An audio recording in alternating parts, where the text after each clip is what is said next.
Tom ক্রুজকে কে না চেনে, বিশ্বজোড়া তার খ্যাতি। মিশন ইম্পসিবলের ইথান হান্ট হিসাবে তিনি পা রেখেছিলেন হলিউড ইন্ডাস্ট্রিতে। কিন্তু আজকে ইথান হান্টকে নিয়ে কথা হবে না, আজকে কথা হবে রয় মিলারকে নিয়ে। হ্যাঁ, 2010 সালে মুক্তি পায় নাইট অ্যান্ড ডে নামে যে সিনেমাটি, তার চরিত্রে যে প্রধান চরিত্র আছে সেটাই অভিনয় করেছিল টম ক্রুজ বা রয় মিলার। কি এই সিনেমাটায় আছে? সিনেমাটায় আছে অ্যাকশন, রোম্যান্স, থ্রিল এবং টম ক্রুজের নিজস্ব সাহসের দ্বারা গড়ে ওঠা কিছু স্টান্ট। তিনি হলেন সেলফ মেড স্টান্টম্যান হলিউডের।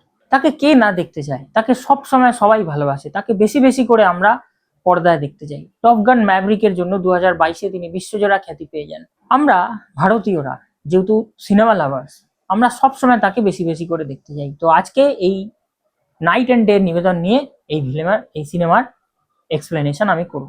সিনেমা শুরু হয় একটি কার ডাম্পিয়ার্ড, যেখানে আমরা দেখতে পাই নায়িকা বা এই সিনেমায় জুন, তিনি কিছু কার্বোরেটর ইঞ্জিন এবং কিছু সাইলেন্সার পাইপ খুঁজছেন। তিনি গাড়ি সম্বন্ধে প্রচন্ড ফ্যানাটিক।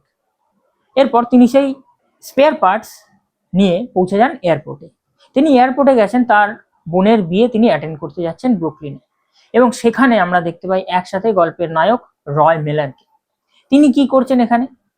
গল্পের পরে যদিও আমরা দেখতে পারবো যে তাকে একজন রোগ এজেন্ট হিসাবে ঘোষণা করেছে সিক্রেট এজেন্সি আমেরিকার। তিনি নাকি একটি জ্যাফায়ার নামে একটি ব্যাটারি আছে, যে ব্যাটারি নাকি অনেক পাওয়ার, সেই ব্যাটারিটা নিয়ে তিনি নাকি বেচতে যাচ্ছেন, বা সেই ব্যাটারিটা নিয়ে তিনি ফেরার হয়ে গেছেন। এবং তার উপর এই জন্যই সিক্রেট সার্ভিস এজেন্টরা নজর রাখছে সেই এয়ারপোর্টে, এবং তারা কারুকার্য করে তার ফ্লাইটটিকে ডিলে করে দিয়েছে। এর ফলে কি হয়, তিনি বুঝতে পেরে যান যে আসল কারণটা কি। তিনি খুবই চতুর একজন জাসুস বা স্পাই বলতে পারেন, বা কোভার্ট অফ বলতে পারেন। তিনি বুঝতে পেরেই তিনি সেই এয়ারপোর্টের মধ্যে টহলদারি চালাতে থাকেন। তিনি কখনো খেলনার শোরুমে যান, কখনো তিনি গেম খেলেন, এবং কিছুক্ষণ পরে আমরা দেখতে পাই যে জুনের সাথে তার একটা জায়গায় ধাক্কা লাগে, এবং একে অপরকে কিছু সামান্য তারা আলাপ আলোচনা করে একে অপরের সাথে সেই স্থান থেকে তারা চলে যান। এবং গল্পের একটি দৃশ্য আমরা দেখতে পারি যে জুন একটি সোফার মধ্যে বসে আছেন, এবং সেখানে এসে একজন এয়ারপোর্ট স্টাফ তাকে বলেন, ম্যাডাম এই ফ্লাইটে আপনার নাম নেই, আপনাকে এই ফ্লাইটে যেতে দেওয়া হবে না। কিন্তু তখন তিনি বলেন, যেহেতু আমি কনফার্ম করেছি এই ফ্ল্যাটে আমার জায়গা আছে, আপনারা একবার রিচেক করুন, কারণ পরের দিনই আমার বোনের বিয়ে আছে, আমাকে বিয়ে অ্যাটেন্ড করতেই হবে। তখন যে সিআইএ বা সিক্রেট সার্ভিস এজেন্সি বা এফবিআই এর এজেন্টরা ছিল, তারা একটা খেল খেলে। তারা যেহেতু সিসিটিভি ক্যামেরায় তাদেরকে দেখে নিয়েছিল একে অপরকে, তারা কি করেছিল, সেই মেয়েটিকে বোর্ডিং পাস দিয়ে দেয়। এবং সে যখন প্লেনে গিয়ে দেখে যে বেশিরভাগ জায়গায় ফাঁকা, তখন রয় মিলার বুঝতে পেরে যায় যে এই মেয়েটিকেও হয়তো ফিটস মানিয়ে দেবে, বা সেই সিক্রেট সার্ভিস এজেন্টের নাম ছিল ফিটস। সে প্লেনে গিয়ে বোর্ড করে, এবং সেখানে তার সাথে পরিচয় হয়ে যায় আবার রয় মিলার বা টম ক্রুজ। তাই একে অপরের সাথে আলোচনা করতে থাকে। কিছুক্ষণ পরে জুন রেস্টরুমে যায়, এবং সেই রেস্টরুমের ভেতরে ঢুকে সে কল্পনা করতে থাকে বা রিহার্সাল করতে থাকে যে কি করে সে এরকম একজন হ্যান্ডসাম মানুষকে ইমপ্রেস করবে। রেস্টরুম থেকে বেরিয়ে নিজেকে ফ্রেশ করতে থাকে, এবং অপর পক্ষে রয় মিলার রেস্টরুমে তাকে পৌঁছে দিয়ে যেই সে ঘোরে, শুরু হয়ে যায় প্রথম এজেন্টের সাথে তার হাতাহাতি, শুরু হয়ে যায় হ্যান্ড টু হ্যান্ড ব্যাটল। সে তাকে একটি ট্রাঙ্কুইলাইজার দিয়ে অজ্ঞান করার চেষ্টা করলে রয় মিলার কি করে, সেই ট্রাঙ্কুইলাইজারটি তারই গর্দানে গুঁজে দেন, এবং তারপরে শুরু হয়ে যায় তার সাথে বাদবাকি এজেন্টের টি-20-র খেল। সে যেহেতু খুবই ট্রেন্ড একজন কোভার্ট অফ, যেহেতু সিনেমায় প্রত্যেকটি হলিউড সিনেমায় আমরা দেখতে পাই যে মেন যে এজেন্ট থাকে বা মেন যে লিড রোল থাকে, লিড ক্যারেক্টার প্লে করে, তার সব রকম স্কিল থাকে। এখানেও কিছু আলাদা না, আমরা সব সিনেমায় দেখে থাকি। তো নাইট অ্যান্ড ডে তো এটা আলাদা না। তখন কি হয়, তিনি একে অপরের সাথে হ্যান্ড টু হ্যান্ড ব্যাটেলে তিনি লিপ্ত হন, এবং কিছুক্ষণ পর তাকে গুলি মারার চেষ্টা করলে তার পেটের বাঁদিক থেকে গুলি ঘেঁষে চলে যায়, কিন্তু অন্য এজেন্ট আহত হয়। এরপর নিচে পড়ে থাকা এই হ্যান্ড টু হ্যান্ড ব্যাটেলের মাধ্যমে নিচে পড়ে যায় এক বন্দুক, এবং সেই বন্দুকটি তিনি তুলে নেন এবং চালিয়ে দেন এক পাইলটের দিকে, কারণ সেই পাইলটটিও চেয়েছিল তাকে মেরে দিতে। মানে বোঝা যাচ্ছে যে এখানে সিক্রেট সার্ভিসের যে এজেন্সি আছে, সেই প্লেনটিতে বা ফ্লাইটটিতে সম্পূর্ণ ভর্তি করে রেখেছিল নিজেদের লোককে, এই জন্য প্লেনটি খালি ছিল। যাই হোক, সেই এজেন্টটি বা সেই পাইলটটিকে মারা হয়, এবং পাইলটটি গুলি খাওয়ার পরে যে নেক্সট পাইলটটি থাকে ককপিটে, সে ঘুরে গিয়ে তাকে গুলি মেরে দেয়। এরপরে সেই প্লেনটিকে সামলানোর জন্য আর কোনো এজেন্টই বাকি থাকে না। বেরিয়ে আসে রেস্টরুম থেকে গল্পের নায়িকা জুন। সে এসে দেখে প্লেনে কেউ নেই, এবং রয় মিলার বা রয় তার জন্য লেমন জুস নিয়ে হাতে অপেক্ষা করছে। সে সামনে যায়, এবং সে জিজ্ঞাসা করে যে বাদবাকি প্যাসেঞ্জাররা কোথায় গেল। তখন সে বলে সবাই মারা গেছে। প্রথমে জুন এটি বিশ্বাস না করলেও পরে সে যখন জুনকে বলে এবার আমাকে ল্যান্ড করার ব্যবস্থা করতে হবে, কারণ এই প্লেনের দুটো পাইলটই মারা গেছে। প্রথমে জুন এটা শুনে খুবই হাসে, সে ভাবে যে কি বলছে এই ভদ্রলোক, কি করে সব পাইলট গুলো মারা গেল, হয়তো সে মজা করছে তার সাথে। কিন্তু যখন রয় মিলার এগিয়ে যায় ককপিটের দিকে এবং প্লেনটি নিচের দিকে ডাউন হয়ে ল্যান্ড করতে থাকে এবং বাদ বাকি প্যাসেঞ্জাররা বা যে এজেন্ট চেয়ারে বসেছিল তারা কাত হয়ে পড়ে যায় ফ্লোরের মধ্যে, তখন সেই ঘটনাটা তার কাছে স্পষ্ট হয়ে যায় যে রয় মিলার যা বলছিল তা ঠিকই বলছিল। এরপর তারা একটা জায়গায় ক্র্যাশ ল্যান্ডিং করে এবং ক্র্যাশ ল্যান্ডিং করার পর শুরু হয়ে যায় তাদের মধ্যে হালকা এক রকমের ঝগড়া, যে এটা সে কি করে করতে পারলো। তখন রয় মিলার তাকে একটি ড্রিঙ্কস দেয় এবং বলে যে এটা তুমি খাও, তোমার ভালো লাগবে। সে যথারীতি জুন রয় মিলারকে বিশ্বাস করে সেটি পানও করে নেয়, কিন্তু কিছুক্ষণ পরেই আসে ঘটনার আসল সূত্রপাত। সে একটু ডিজিনেস ফিল করে, সে তখন তাকে জিজ্ঞাসা করে তুমি আমাকে ড্রাগ দিয়েছো। তখন সে বলে বা রয় বলে জুনকে, হ্যাঁ আমি তোমাকে ড্রাগ দিই, কারণ এরপরে তোমার কাছে কিছু লোক আসবে আমার সম্বন্ধে তোমায় জিজ্ঞাসা করবে, কিন্তু যাই জিজ্ঞাসা করবে তুমি একটাই কথা বলবে, তুমি আমাকে চেনো না, তুমি আমার সম্বন্ধে কিছু জানো না, এবং তোমাকে যখন কোনো গাড়িতে করে নিয়ে যাওয়ার চেষ্টা করবে তুমি জাস্ট পালিয়ে যাবে, তাদের সাথে গাড়িতে করে যাওয়ার চেষ্টা করলে তোমাকে তারা মেরে দেবে, তাই আমার সম্বন্ধে তুমি ওদেরকে কিছু বলবে না। চলে যায় নেক্সট দৃশ্যে। সেখানে আমরা কি দেখি, সেখানে আমরা দেখি জুন খুঁজে পায় নিজেকে নিজেরই বিছানায়। তার আগের রাতে কি হয়েছে সে কিচ্ছু জানে না। সে ঘুম ভাঙতেই কিছু স্টিকার খুঁজে পায় ঘরের মধ্যে, সেখানে লেখা আছে যে ব্রেকফাস্টের জন্য ব্রেকফাস্ট রেডি আছে, যেটা করে গেছে রয় মিলার নিজেই। এরপরে ডোর বেল বেজে ওঠে এবং সেখানে ডোর খোলার আগে ডোরের মধ্যে একটি স্টিকার লেখা আছে এবং সেখানে লেখা আছে যে তুমি কিছু জানো। সে ডোর খোলে এবং খুঁজে পায় তার এক্স বয়ফ্রেন্ড রডনিকে, যে কিনা একজন ফায়ার ফাইটার। সে তার কাছে এসেছে জিজ্ঞাসা করতে যে সে তো লাস্ট ডে যেই ফ্লাইটে ছিল সেটা তো ক্র্যাশ করে গেছে, সে কেমন আছে সে সেটাই খোঁজ করতে এসেছে।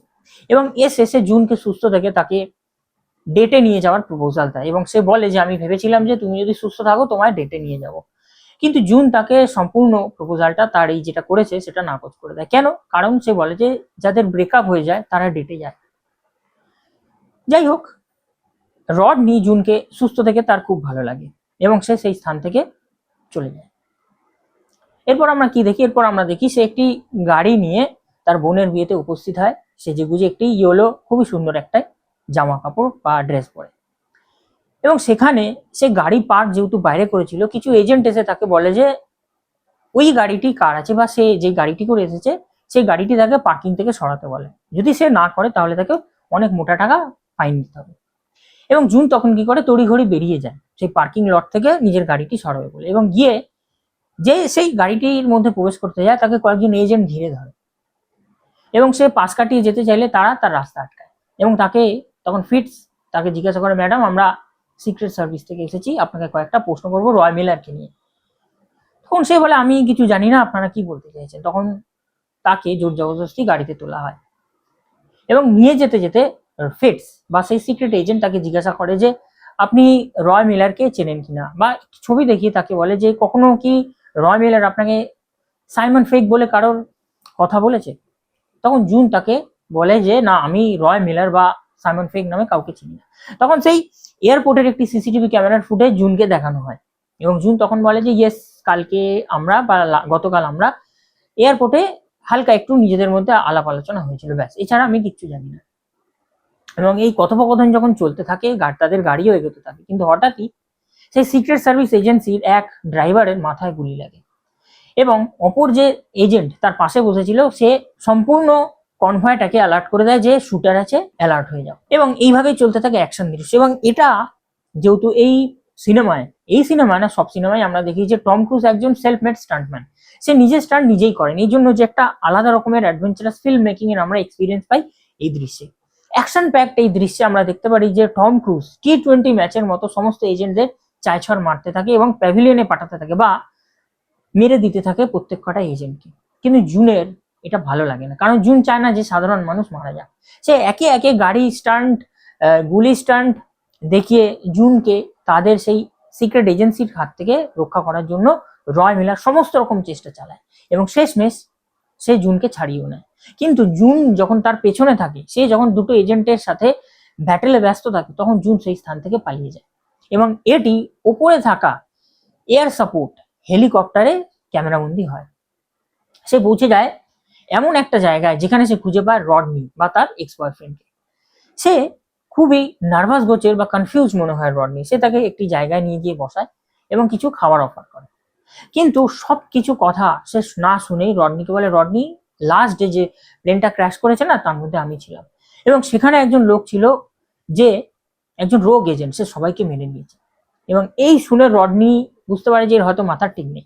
কিন্তু এই দৃশ্যে যখন তারা আলাপ আলোচনা করছিল তখন সেই স্থানে উপস্থিত হয় রয় মিলার। হঠাৎ রয় মিলারকে দেখে রডনি চমকে যায় যে আপনি কে?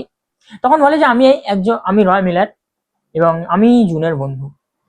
এবং তখন তারা যখন নিজেদের মধ্যে আলাপ আলোচনা করতে থাকে তখন জুন তাকে বলে এই হলো সেই ব্যক্তি যে কালকে এই ঘটনাটি ঘটেছে।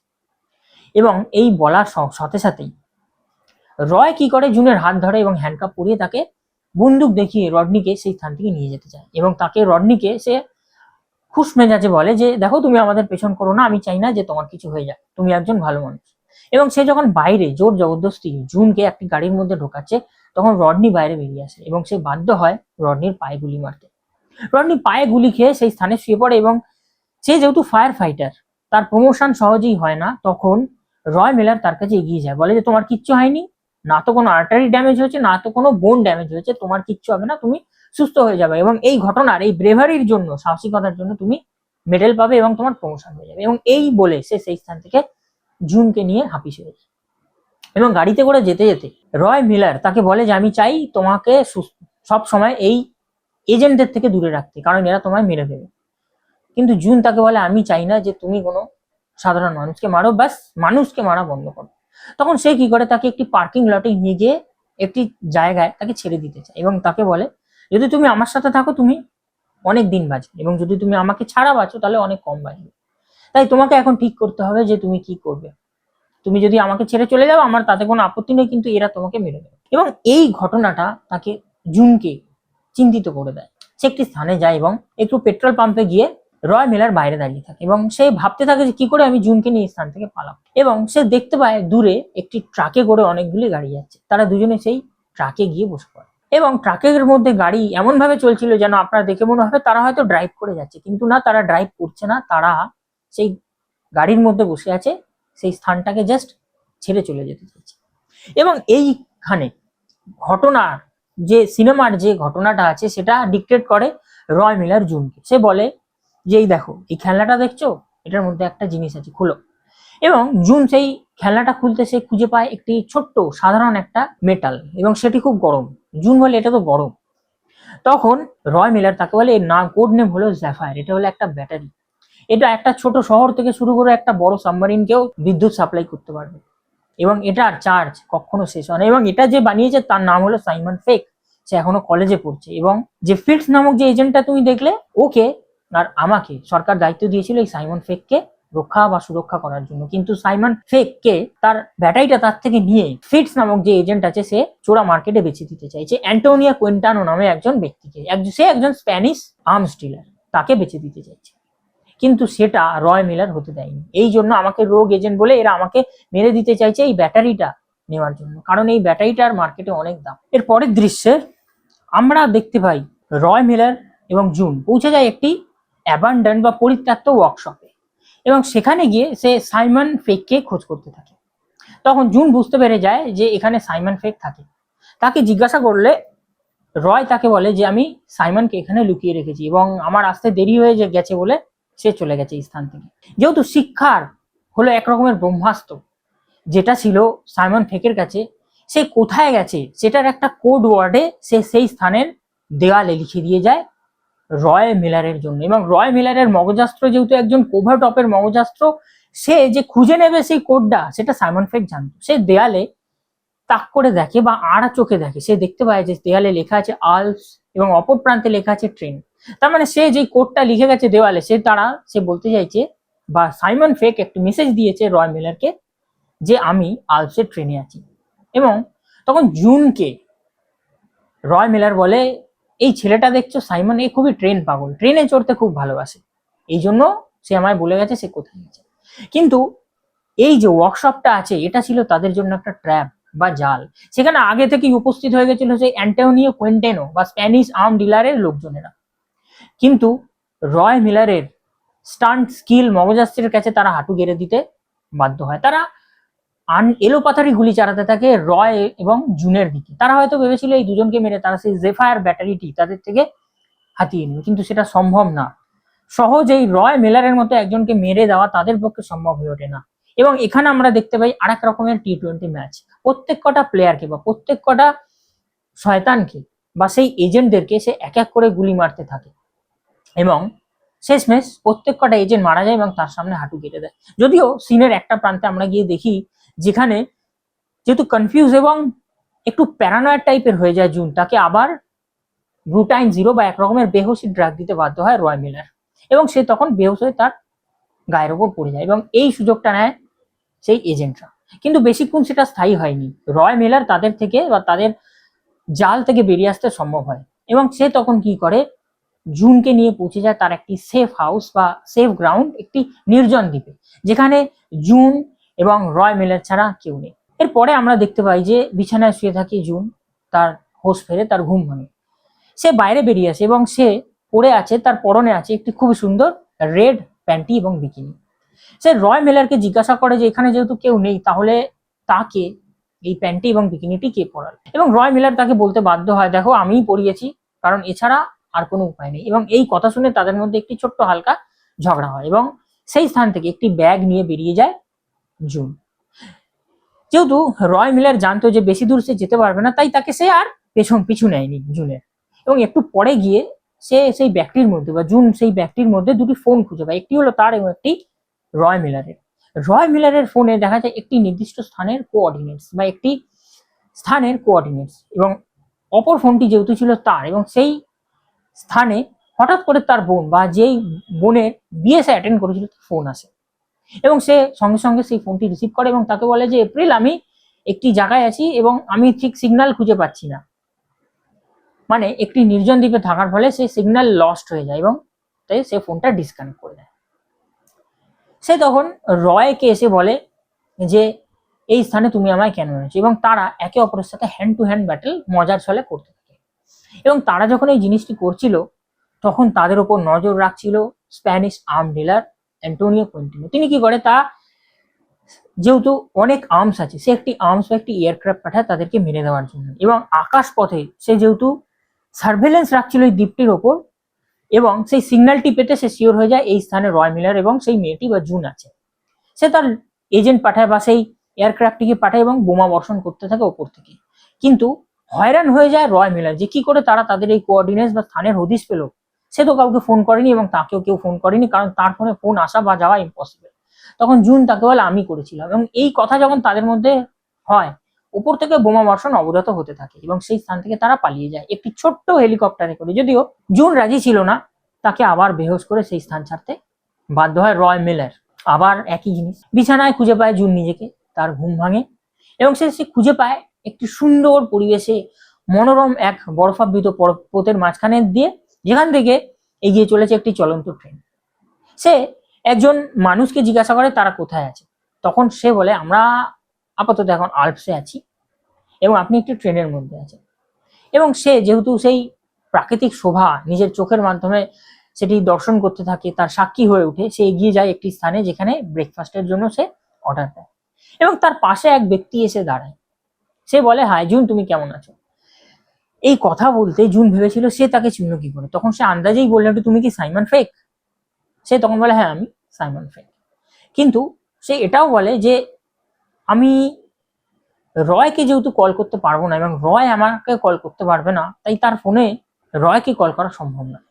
সে সেই মানুষটিকে ছেড়ে এগিয়ে যেতে থাকে রয়ের দিকে, কিন্তু সেই মানুষটি বা যাকে সে ভেবেছিল সাইমন ফেক সে তার পিছু নেয় এবং পিছু করতে করতে সে একটি ট্রেনের শেষ প্রান্তে গিয়ে পৌঁছায় যেখানে একটি কুক আছে এবং সে তাকে জিজ্ঞাসা করে আপনার কি কিছু চাই। জুন তখন তাকে বলে আমার এক গ্লাস জল দরকার, আমার শরীরটা ঠিক নেই। এবং সে যখন জল এনে তাকে দিতে যাবে তখন পেছন থেকে সেই ব্যক্তিটি এসে তাকে মেরে দেন এবং তিনি বা সেই মুহূর্তে জুন বুঝতে পারে যায় এ কোনো সাইমন ফেক বা সাধারণ মানুষ নয়, এ একজন অ্যাসাসিন বা সুপারি কিলার। এবং জুন তখন নিজেকে বাঁচানোর প্রাণপণ চেষ্টা করছে এবং সে একটি ছুরিও তার দিকে ছুঁড়ে মারে। এবং এই ঘটনা যখন ঘটছিল তখন সেই স্থানে এসে উপস্থিত হয় রয় মিলার এবং সে এসে জুনকে বলে এ হলো একজন খুবই বিখ্যাত অ্যাসাসিন বা সুপারি কিলার, যার কাজ হলো মানুষকে মারা। এবং এই সিজনে বা এই সময়ে বা এই চলন্ত এই সিনটায় আমরা দেখতে পারি আবার একটা অ্যাকশন সিকোয়েন্স, যেখানে রয় মিলারের সাথে শুরু হয়ে যায় সেই অ্যাসাসিনের দ্বন্দ্বযুদ্ধ, হ্যান্ড টু হ্যান্ড ব্যাটল। দুজনে প্রথমে মারামারি করতে শুরু করে এবং এই মারামারি চলাকালীন প্রথমে রয় মিলারকে একটু কমজোর বলে মনে হয় তার সামনে, তাকে উঠিয়ে ফেলতে থাকে এদিক ওদিক সেই অ্যাসাসিন, কিন্তু শেষ রক্ষা হয় না। ওই যে আমি আগেই বলেছি, মগজাস্ত্র অনেক বড় খেলা খেলে দেয় সব জায়গাতেই। আপনার শক্তি যতই বেশি হোক না কেন, সেই কভার টপের মগজাস্ত্রের সামনে আপনি হাঁটু গেড়ে দেন এখানে, এবং শেষমেশ সেই এজেন্টটিকে মেলে ট্রেনের জানলার কাঁচ ভেঙে তাকে বাইরে ফেলে দেয়। আল্পসের চলন্ত ট্রেনের সেই যুদ্ধ শেষে একটি হোয়াইট ফ্ল্যাগ দেখান রয় মিলার সেই ফিটসকে, এবং তারা যেহেতু দুজনেই কভার টপ, তারা বুঝতে পেরে যায় যে একে অপরকে কি সিগন্যাল দিলে তারা কোন স্থানে দেখা করতে পারবে। একটি জনবহুল সেই প্ল্যাটফর্মে ফিটস এবং রয় দেখা করে। রয় এবং ফিটস যখন আলোচনা করছিল তখন ফিটস তাকে একটি প্রপোজাল দেয় যে তোমাকে নিজেকে আইনের হাতে তুলে দিতে হবে, এবং যার পরিবর্তে সেই মহিলাটি যাকে নিয়ে তুমি ঘুরে বেড়াচ্ছ অর্থাৎ জুন, তার বাড়ি পৌঁছে যাবে এবং সে ভালোভাবেই বাদবাকি জীবনটি বাঁচবে, এবং সাইমন ফেক তাকে কলেজে পাঠিয়ে দেওয়া হবে এবং তার উপর সরকার নজর চালাবে। কিন্তু এতে রাজি হয় না রয়। সে জুন, সাইমন ফেক এবং নিজেকে নিয়ে পৌঁছে যায় একটি 5 তারা হোটেলে, এবং সেখানে তিনি বিকেল না হতে হতেই তিনি ফ্রেশ হয়ে রেডি হয়ে যায় একটি মিটিং এর জন্য, এবং এই মিটিংটি কার সাথে হতে চলেছে সে কাউকে কিছু না বলে। সে শুধু জুনকে বলে যায় একটা কথা, যে যাই হয়ে যাক না কেন হোটেল রুম সে যেন না ছাড়ে, এবং সেম একই কথা সে সাইমন ফেককেও বলে যে যাই হয়ে যাক তুমি হোটেল ছেড়ে যেন বেরিও না। কিন্তু জুন ছিল প্রচন্ড কিউরিয়াস মাইন্ডেড একজন মহিলা।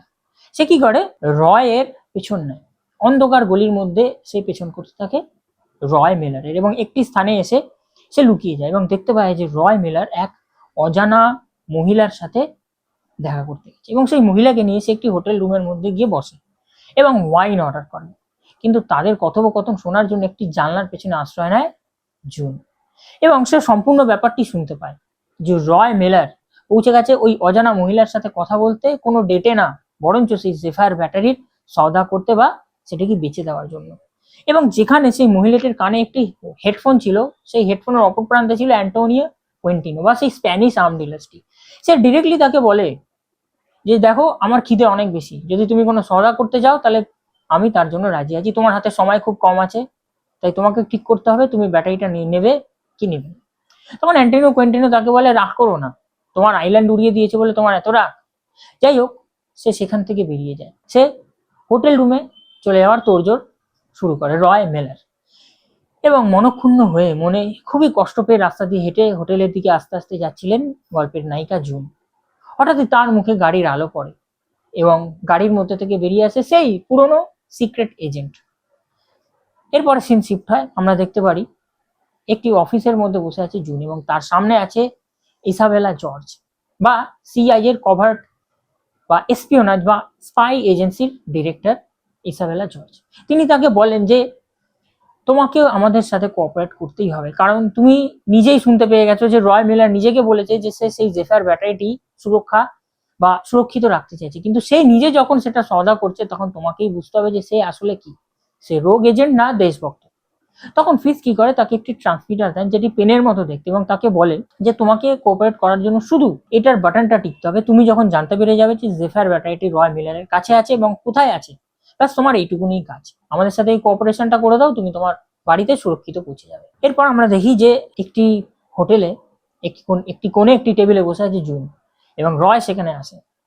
তখন রয় তাকে জিজ্ঞাসা করে যে তুমি কেমন আছো, তখন জুন বলে আমি ভালোই আছি, এবং তখন বেশি কথা না বাড়িয়ে জুন তাকে বলে ফেলে তাহলে সওদা করে ফেললে তো সেই ব্যাটারিটার যেটা তুমি সুরক্ষা বা সুরক্ষিত রাখতে চাইছো শয়তানদের কাছ থেকে।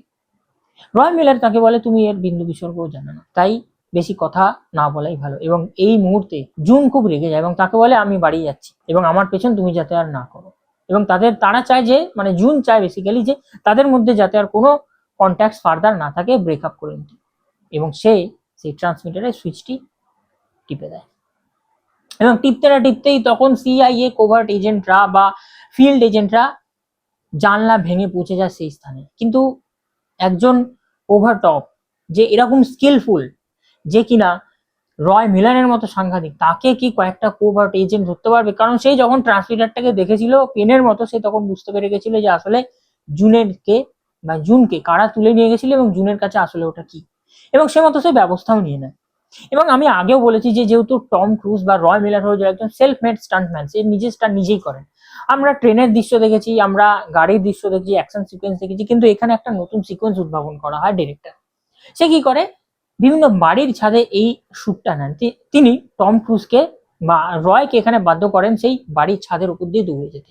এবং রয় মিলার যখন সেই জেফার ব্যাটারিটি নিয়ে সেই ছাদের উপর দিয়ে দৌড়ে যাচ্ছিলেন, তার উপর নজর রাখছিল চপার, হেলিকপ্টার এবং সেই সিআইএ কভার্ট অফিসার, তার দিকে এলোপাথারি গুলি চালাতে থাকে। কিন্তু বাদবাকি এফবিআই এজেন্টরা বলে যে তোমার গুলি চালিয়ে লাভ নেই, ওকে আমাদের জ্যান্ত ধরতে হবে, কারণ ওর কাছে মহামূল্যবান সেই জেফার ব্যাটারিটা আছে।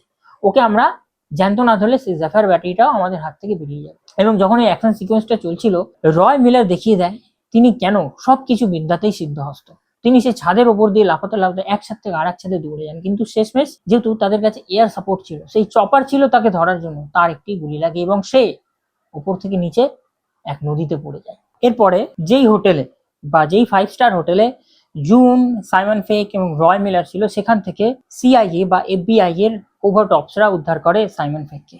এবং সাইমন ফেক যাওয়ার সময় মানে জুনকে একটা বার্তা দিয়ে যায়। সে বলে এদের কথা শুনো না, এরা তোমাকে কখনোই একা ছাড়বে না, তুমি যা শুনছো এবং যা এরা তোমায় বলছে সব মিথ্যা। এই বলে সাইমন ফেককে তারা নিয়ে গিয়ে একটি গাড়ির মধ্যে ঢুকিয়ে দেয়।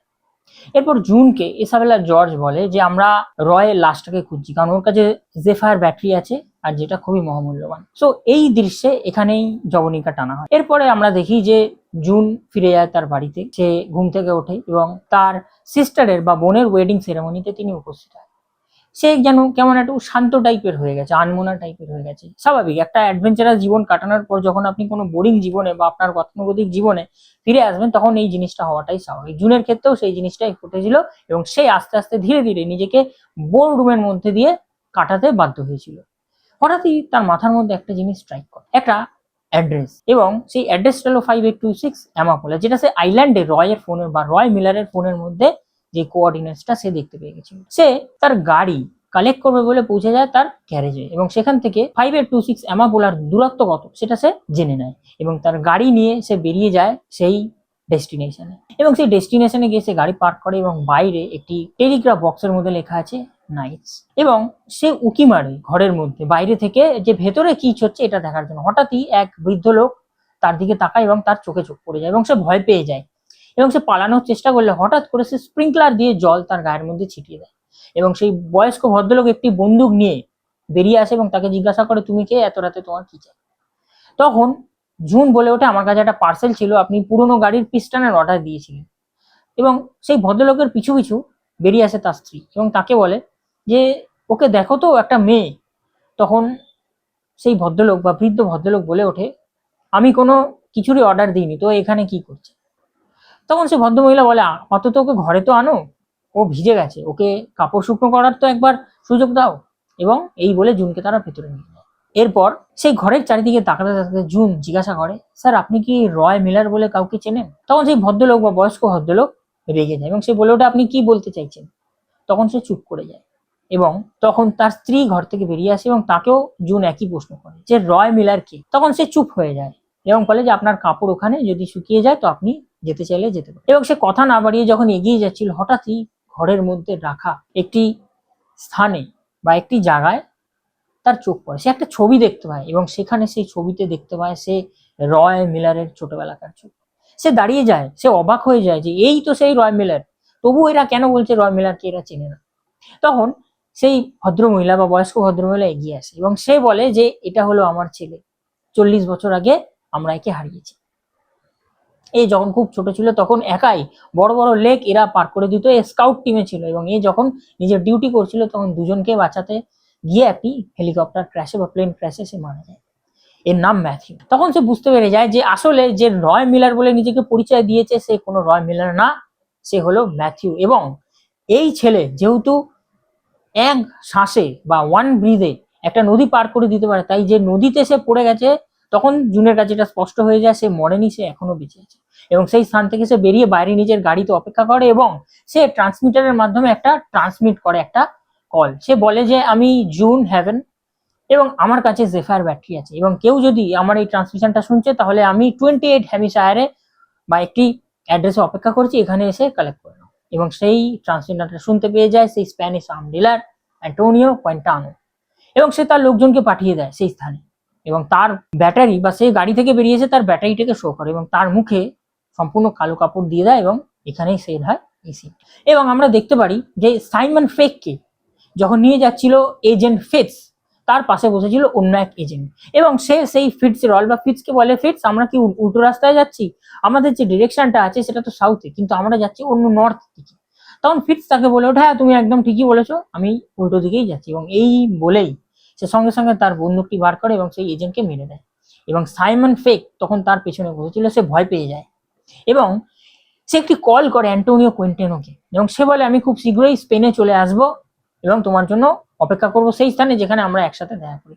এবং এই ঘটনা স্পষ্ট করে দেয় যে আসল গাদ্দার বা বিশ্বাসঘাতক কে এবং সত্যিকারের দেশপ্রেমিক। শুরু হয় একটি নতুন পর্ব, যেখানে আমরা দেখতে পাই the sequence of Antonio Quintan, মানে সেই স্প্যানিশ আর্মস ডিলার।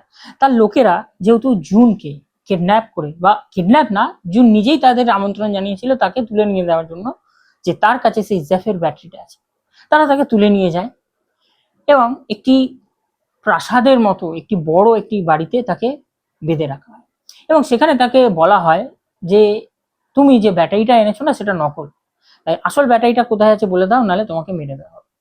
এবং তখন যেহেতু জুনকে ড্রাগ দেওয়া হয়েছিল, সে একটা ডিজিনেসের মধ্যে ছিল, সে বলছিল যে আমার বন্ধু রয় মিলার আমাকে বাঁচাতে ঠিক আছে, কারণ ও যখন আমার সাথে থাকে না আমার সেফ ফিল হয়, আমার কখনো মনে হয় না যে পৃথিবীর কোনো শক্তিশালী মানুষই আমাকে কিছু করতে পারবে।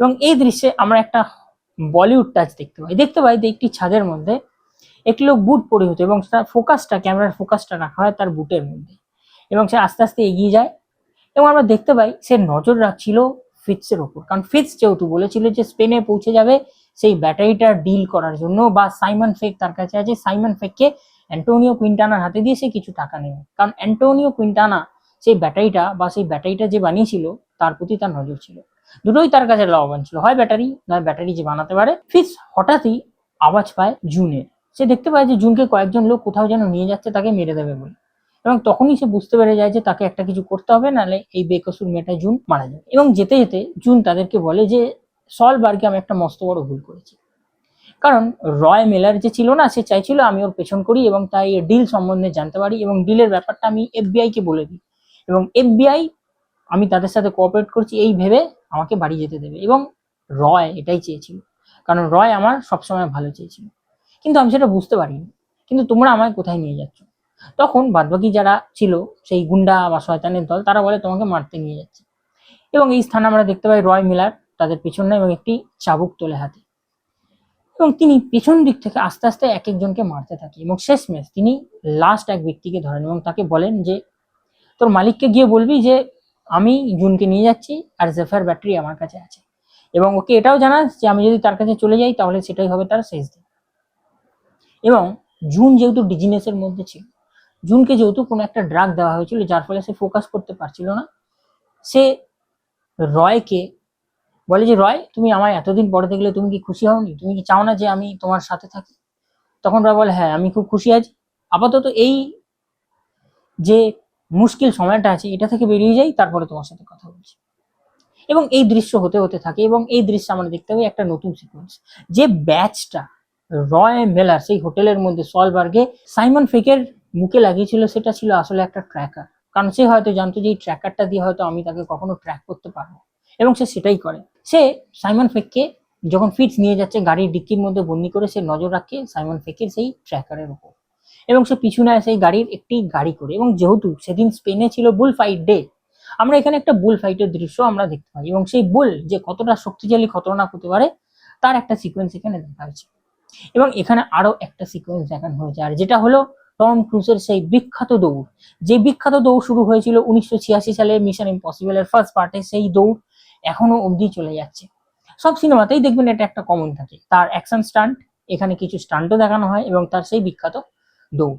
সে দৌড়ে যায় এবং একটা স্থানে গিয়ে সে বুঝতে পারে যে ফিটসকে আর ধরতে পারবে না, তখন সে সেই ব্রিজের ওপর থেকে ঝাঁপ দেয়, এবং ঝাঁপ দিয়ে সে ফিটসের দিকে এগিয়ে যায়। ফিটস পালানোর রাস্তা না খুঁজে পেয়ে সাইমনের মাথায় বন্দুক ধরে, এবং সে বলে তুমি যদি আমাকে ব্যাটারিটা না দাও আমি একে মেরে দেবো। কিন্তু অপর প্রান্তে থাকা সাইমন ফেক বলতে থাকে তুমি একে ব্যাটারিটা দিও না, কিন্তু সাইমন ফেককে সে অনেক বেশি ভালোবাসে।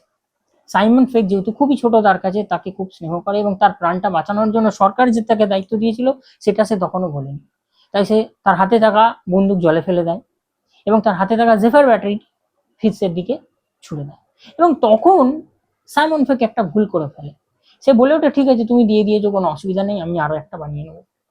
তখন ফিটসের মাথায় একটা জিনিস স্ট্রাইক করে। সে ভাবে যে এই ছেলেকে যদি আমি ছেড়ে দিই আরো একটা ব্যাটারি বানিয়ে নেবে। তখন সে তার দিকে গুলি তাক করে, বন্দুক তাক করে তার দিকে গুলি মারবে বলে, এবং তাকে বাঁচানোর জন্য ঝাঁপিয়ে আসে রয় মিলার বা টম ক্রুজ এবং গুলি চালিয়ে দেয় ফিটস, এবং সেই স্থান থেকে সে একটি প্লেনে করে বেরিয়ে যায়। এবং প্লেনটা ছিল খুবই ছোট, এবং আমরা প্রথমে ভেবেছিলাম এই দৃশ্যে যে সাইমন ফেক হয়তো মারা গেছে, কিন্তু সাইমন ফেকের কিচ্ছু হয়নি। এবং সাইমন ফেক সেই স্থানে শুয়ে একটি ইনফরমেশন দেয় রয় মিলারকে। সে বলে যে তুমি যে ব্যাটারিটা দিয়েছো না আমাকে, ওই ব্যাটারির যে মানে টেকনোলজিক্যাল একটু প্রবলেম আছে, ওই ব্যাটারির যে ফর্মুলা আছে ওটা ঠিক নেই, কারণ ওটা বেশি গরম হয়ে যাচ্ছিল আর ওটা যে কোনো সময় ফাটতে পারে। এবং তখন রয় মিলার আকাশের দিকে তাকায় এবং দেখতে পায় যে জেফার ব্যাটারিটি ফিটসের কাছে ছিল এবং সেই প্লেনটি তার সময় বাস্ট করে এবং সেই শয়তানের এখানেই শেষ কৃত্য সম্পন্ন হয়। এবং আমরা দেখতে পাই এরপর ওপর থেকে নেমে আসে জুন এবং তাকে বলে যে রয় তোমার গুলি লেগেছে। এবং ততক্ষণাৎ আমরা দেখতে পাই তারা অ্যাম্বুলেন্সে করে রয়কে নিয়ে যায় একটি হাসপাতালে। এরপর হাসপাতাল বেডে শুয়ে সেখানে চলে আসে তার সাথে সাক্ষাৎকার করতে বা তার সাথে আলাপ আলোচনা করতে চলে আসে সেই এসপিওনেজ সার্ভিসের ডিরেক্টর ইসাবেলা জর্জ, এবং সে তাকে বলে যে আমরা ভুল লোকের উপর বিশ্বাস রেখেছিলাম, ফিটস একটা দেশ ধরেই আমরা পরে বুঝতে পারলাম। তোমাকে অসংখ্য ধন্যবাদ এই সত্যটা এবং এই ঘটনাটা বাঁচানোর জন্য। তুমি তোমার দেশের জন্য, তোমার বন্ধু, তোমার মা বাবা, তোমার জীবন সবকিছু ত্যাগ করে দিয়েছো। তোমার থেকে বড় দেশপ্রেমিক আর হবে না। এবং এই বলে তারা সেই স্থান থেকে বেরিয়ে যায়। কিন্তু এখানে একটা মজার টুইস্ট হয়। সেখানে নার্সের বেস ধরে আসে জুন। সে তাকে সেই বেহোশ হওয়ার ড্রাগ ব্রুটাইন 0 খাইয়ে দেয়। এবং যখন রয় জিজ্ঞাসা করে নার্স তুমি আমায় কি দিয়েছো, তখন সে পেছন ফিরে এবং সে রয়ের দিকে তাকিয়ে বলে ব্রুটাইন 0। এবং সেই হাসপাতাল থেকে রয়কে নিয়ে সে চম্পট দেয়। সে কেন চম্পট দিয়েছিল এটা তখন আমরা জানতে পারি না। সে চম্পট দিয়েছিল কারণ কেপ হর্নে স্যান্টিয়াগোতে একটা সি বিচে গিয়ে সে চেয়েছিল তার কিছু অন্তত সময় রয় মিলার কাটাবে, এবং তার এই ইচ্ছাটা মনে রেখে দিয়েছিল জুন নিজে স্বয়ং। এবং রয়কে নিয়ে স্যান্টিয়াগো সেই কেপ হর্নে সে নিজে গেছিল। এখানেই শেষ বলে মনে হবে, কিন্তু এখানে শেষ না। এখানের পরও আরো একটি দৃশ্যে দেখানো হয় সেই বাড়ির দৃশ্য। এখন আমরা বুঝতে পারি না যে এখানে কি দেখানো হবে। এই বাড়ির দৃশ্যে দেখানো হয় রয় মিলার বা ম্যাথিউ এর বাবা মা নিজেদের মধ্যে আলোচনা করছে যে তুমি কেপ হর্নের টিকিট কখন কাটলে স্যান্টিয়াগো যাওয়ার, তুমি বয়স হয়েছে, তোমার নিজেরই ঠিক নেই, তুমি কি করবে। তখন রয় মিলার বা ম্যাথিউ এর বাবা বলে ওটা আমি কোনো টিকিট কাটিনি। এবং আমাদের কাছে এটা স্পষ্ট হয়ে যায় যে কে সেই টিকিট কেটেছে এবং কারা সেই টিকিটটা সেই 5826 অ্যামাপোলা অ্যাড্রেসে পাঠিয়ে দিয়েছে। এবং এখানেই শেষ হয়ে যায় এই cinema. Please help me subscribe my channel and stay tune to my channel. আজকের জন্য এতটাই, আবার দেখা হবে, আবার কোনো ভিডিওর এক্সপ্লেনেশন নিয়ে আমি আসবো। আজকের জন্য বিদায়।